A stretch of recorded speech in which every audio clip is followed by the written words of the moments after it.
Salut à tous les amis, j'espère que vous allez bien. Aujourd'hui on se retrouve pour parler de l'actu du MMA. Je suis Clément Marcoux, propriétaire du FMC Performance Center, coach de MMA depuis environ 15 ans et préparateur physique formé à l'INSEP. On va parler des news les amis, et il y en a quelques-unes. On continue avec Jack Paul, on finira par Islam, parce qu'il y a un truc très intéressant, une déclaration que je trouve très pertinente de son coach. Donc on finira par ça. Donc, Jack Paul qui continue de tailler Tommy Fury. Tommy Fury, je rappelle, c'est le cousin du coup de Tyson Fury, qui a fait une télé-réalité en Angleterre. Bon bref, et c'est un très bon boxeur, qui est dans sa catégorie, enfin je crois qu'il est un petit peu plus lourd, et qui a un très bon physique, et il devait s'affronter, mais apparemment voilà, il a eu un petit problème de santé, ça n'a pas pu se faire. Et là maintenant, bon, il se chambre. Et du coup, il continue à l'appeler, et j'ai vu que Tommy Fury voulait faire un combat caritatif, et ça je trouve ça très intéressant. Faire un combat caritatif en fait pour aider les gens qui sont dans le besoin et une association, j'ai perdu le nom, vous m'excuserez, vous irez voir l'information, mais voilà. Et du coup ouais, ça pourrait être pas mal, si Jack Paul accepte ce match, de le réaliser, en tout cas pour une association. Alors je sais qu'il avait déjà reversé des fonds à une association par le passé, mais voilà, moi je trouverais ça très intéressant et très pertinent en tout cas, parce que ça serait pour la bonne cause. Il pourrait générer des gros revenus et en plus pour la bonne cause, donc on va pas se plaindre. Ensuite j'ai vu que Jack Paul a défié Diaz, et ça j'avais pas vu hier, mais en fait il a défié Diaz en premier dans un match de boxe et après il donnera sa revanche en MMA. J'ai du mal à le croire. Je pense que si le bat en boxe, je le vois pas du tout donner la revanche en MMA.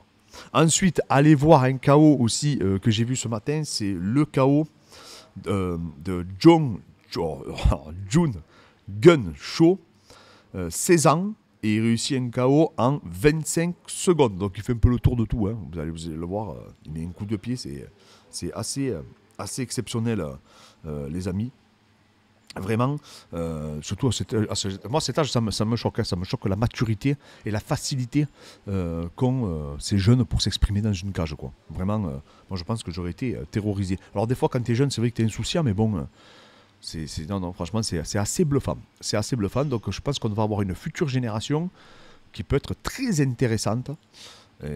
Et donc on le voit déjà avec Rosas qui est à l'UFC, et j'ai hâte de voir ce qui va se passer par la suite, et tous ces jeunes qui vont grandir à travers le MMA. Ensuite, les amis, on revient donc sur Islam. Javier Mendez qui nous dit que Islam est le combattant, le poids léger le plus complet de tous les temps. Voilà.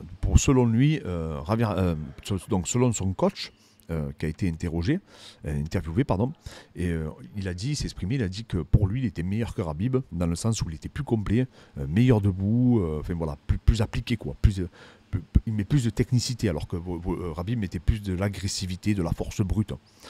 Et du coup, cette endurance de force qui le caractérisait.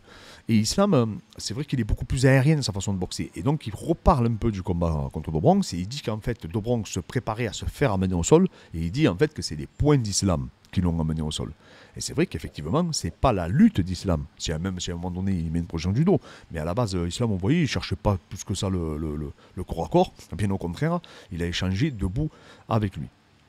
Alors après, Do Bronx, il faut savoir qu'il a été touché quasiment par tous ses adversaires, aussi. Vous avez bien vu, sur tous ses derniers combats, il a fait l'ascenseur. Mais bon, entre faire l'ascenseur à Do Bronx et arriver à le terminer, il y a un monde. Et on le sait très bien. Do Bronx est extrêmement... On ne peut pas quasiment le mettre KO. Vous avez bien vu, il ne se déconnecte pas. Par contre, il tombe, effectivement, et après il accompagne, il travaille de la garde. C'est là où c'était très bien ce qu'a fait. Et ça, parce que derrière, il a enchaîné sur un bras-tête. Et là, c'est clair que c'était génial. Et du coup, donc, il revient sur ça, et il nous donne une info qui est extrêmement intéressante, et qui me hype à mort, en fait, sur le personnage. C'est que Islam, il a dit qu'après avoir nettoyé la catégorie, il allait envisager de monter en welter, et qu'il voulait prendre la ceinture des poids welter. Alors qu'il disait, Javier Mendez, que Khabib, ça lui a jamais traversé l'esprit. C'est-à-dire qu'il n'a jamais voulu ni monter en welter, ni monter en poids moyen. Il a toujours dit qu'il resterait dans les 70 kilos. Et là, Islam, lui, veut faire le compte. Il veut aller plus loin. Il veut vraiment, non seulement gagner, du coup, et confirmer, et défendre sa ceinture ben, je pense, contre les prétendants numéro 1. Hein. Alors, là, il va la défendre contre Volka et après, il la défendra sûrement contre Dariush. Je suppose hein, que on se dirige vers ça. Et après, derrière, ben, pourquoi pas monter en Walter. Et là, en Walter, il y a des sacrés clients, les gars. Et là, j'ai vraiment hâte de voir ce que ça va donner. Parce que quand on voit les Shafkat, quand on voit les Ramzat, quand on voit les Covington, quand on voit les Kamaru Usman, etc., les Leon Edwards, fait toute la clique là, j'ai vraiment hâte de voir ce qu'Islam peut faire contre ces mecs-là. Parce que physiquement, il n'aura pas du tout l'avantage ce coup-ci. Parce qu'il faut savoir que c'est un des plus gros Islam, hein, à 70 kg, on l'a bien vu contre No Bronx. Mais moi, je suis hypé. Je suis hypé par du coup, son audace. Et, et ce qui est bien, c'est que beaucoup de gens avaient peur du coup dans les commentaires. Ils me disaient, oui, mais c'est des gens, ils se protègent, ils prennent jamais de risques et tout. Et bien lui, visiblement, il veut les prendre, les risques. Et c'est vrai que c'est ce qu'on beaucoup de gens ont reproché à Khabib, c'est d'arrêter trop tôt et de jamais avoir tenté d'affronter des mecs qui faisaient le même poids que lui, hein, tout simplement, hein, parce qu'en réalité, il était beaucoup plus lourd que les autres, Khabib. Alors il y en a qui vont dire, non, hein, le jour du combat, il n'était pas. Non, mais Khabib, c'était un des plus gros cutters de l'histoire des 70 kilos, faut pas abuser. C'est pour ça qu'il a loupé, je crois, 6 fois, non, le poids, ou je sais plus combien, Ramzat l'avait attaqué taillé sur ça d'ailleurs, même s'il est mal placé pour parler. Donc voilà.